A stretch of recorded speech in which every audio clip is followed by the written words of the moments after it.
Welcome, everybody. Thank you for joining us. My name is Sia, and I'm a curator with MoCDA. Today, we are speaking with Baron Lantaigne for our 10 questions in 10 minutes collaboration with SuperRare. Baron Lantaigne creates surreal art installations that bridge the virtual and the real world. He has presented his work at several notable art festivals and museums. His latest project, Tangible Data, is presented online at the Anca Cultis Gallery, London, and as a public art installation by L'Unique in Caen, France. Thank you for joining us, Baron. Well, thanks for having me, and it's going to be nice to be able to talk about my work. Yeah, absolutely. So let's get right into it. The first question. A lot of your work is slightly surrealist, but it is often rooted in a lot of detail, like electrical cords coming out from screens or clips attaching screens to walls. What is your ideal ratio of surreal to real? I don't really consider, I don't really think about this ratio, but I see these real objects, I like to use them for their symbolic values, and I think they help us connect with what is being presented to us. It makes everything we see a bit more familiar. It helps us understand what we are looking at, and from this starting point, it allows me to play better with perspective, with scale. It helps me present an image that is no longer an image, but more like an environment that we can discover. And this serves me as a canvas to present like different ideas. No, absolutely. Next question for you. You mentioned bridging the virtual and the real worlds using LCD like it's kind of a portal. What does that mean to you? I'm definitely not overthinking this, I think, because when we access the virtual, there is a structure holding it together, and we can see this structure as if it was some kind of architecture, just a notion of how we access from one content to another. And when I talk about virtual worlds, I also include social networks or any kind of websites in this. These are just different forms of virtual experiences. And so basically, we all the way we access those currently is mostly through screens. So by using those tiny or bigger screens, we can access to different content, even though it's not in our surroundings. So in this case, the LCD literally acts as a portal. So I'm just trying to depict it in a very literal way in that sense. Yeah, absolutely. Next question for you. What is Tangible Data? It's a project I started this year recently, and it's really multifaceted. But first of all, it comes from short animations that are seamless loops and that show our interaction with technology. I would like to share my screen to show you one as absolutely. I talk about this. Please. All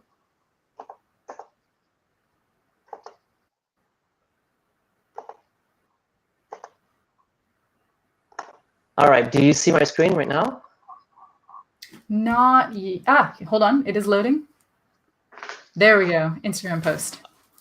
Cool. Yeah. So this is the latest piece I did for Tangible Data, and we can see how. Well, I know this looks like some kind of bathtub or something, but to me, it's really like a display that is made of liquid. And here, the hard drive that we can literally touch and distort. So I find it ironic that when we interact with technology, it's often just some kind of really sealed magic black screen, or and we don't have access to how it works. So I wanted to imagine how technology could be more tangible by distorting it and making it more part of our life, part of our tangible life, essentially. Yeah, absolutely. So the fact that the hand is physically moving the screen and the pieces of this hardware is like metaphor, but also almost physical in a way. Yeah, exactly. It's a vision that, well, that would not be possible, but it's still an interpretation of what technology could be. And I try to prolong that with this kind of sculpture that I would like to talk about a little bit, which showcase different tokenized pieces that I put on SuperRare, like this one. And I wanted to give it like a protective skin, an extension that could exist in the real life, essentially. And beyond that, let me move this and show you how it works. So because I cannot frame the whole thing. So inside the pouch, I figured I would, sorry, it's hard to frame. I figured I could include a whole computer that connects to the SuperRare API that sends requests to it in order to document basically the actions that are happening in real time on this piece at the moment. I don't think we can see the bids because of the exposure right now, but so this is a real-time computer that you've installed into this sculpture that is tracking all of the changes to this the asset that you have. Yes, exactly. So it documents like who the current owner is, who bid on it, who withdrew a bid, and all of this. And to me, it makes those actions that anyone can do on a piece, like offer some money or set a list price, and all this is now part of the art piece essentially. So I'm curious to see in a few years how far this can go and how we can contemplate the history in a very public way. The history of each art piece. Mm-hmm. That actually transitions really well to the next question that I have, which is, what do you think your work gains from being seen in person? Because this is obviously a sculpture that you can physically touch, see, feel. Yeah. I like to make my art accessible as easily as possible. Like, it has to be the most accessible in the most accessible form, if possible. So I like it on the internet in a different way. So those loops are made for the internet, are literally designed for social media. But if I have to present in real life, I can push it further and bridge this this virtual interactivity with the internet in a different setting. And this different setting allows me to use different material, different, it's a different impression that could not be possible with the internet as we have it right now. So it's the same project, of course, but there are different layers to it. And this is what the relation between the virtual world and the real world allows me to work with. Sure. Next question for you. Your hashtag Metaworks series is about your experience with the crypto art world. What surprised you most about this community? What surprised me the most at first is that artists from all different backgrounds can meet different collectors from, again, different backgrounds from anywhere over the world. Well, that's the internet essentially. But the key aspect of it is that they can exchange, they can send messages instantly and create, like, meet each other in a very spontaneous way, in a very easy way as well. And I don't think that was that possible before. And it's great that this community introduced this kind of spontaneity. I'm not sure how to say it. Yeah, that's for sure. And from this, also, like, this community moves really, really fast. And I would like to share my screen again. Let's see. I have I'm using screenshots from Twitter mostly to document this experience, document how people. Oh, it's not okay. There we go. All right. So I'm not just interested by my own experience with collectors or other artists, but also them, like the debates they can spontaneously start online on Twitter or Discord. And I figured I would try to give some kind of physicality to it and present it in a virtual space. So I'm also questioning what is art and what is a documentation of art, because is this me presenting some tweets, or is this me creating a 3D scene, basically? And so what we can see here is kind of a flow chart of this process, of this thought process, of how I create pieces and distribute them online, and invite people to connect with them.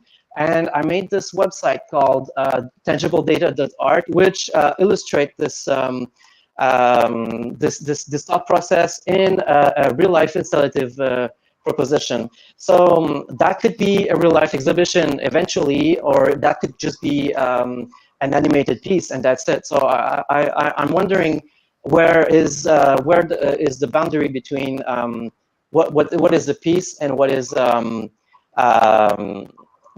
a documentation of an art piece, essentially. No, absolutely. And kind of building off of that as well, you mentioned that you used all of these tweets and different social media assets that you found, or web pages or things of that nature. What made you select those specific tweets, web pages, assets?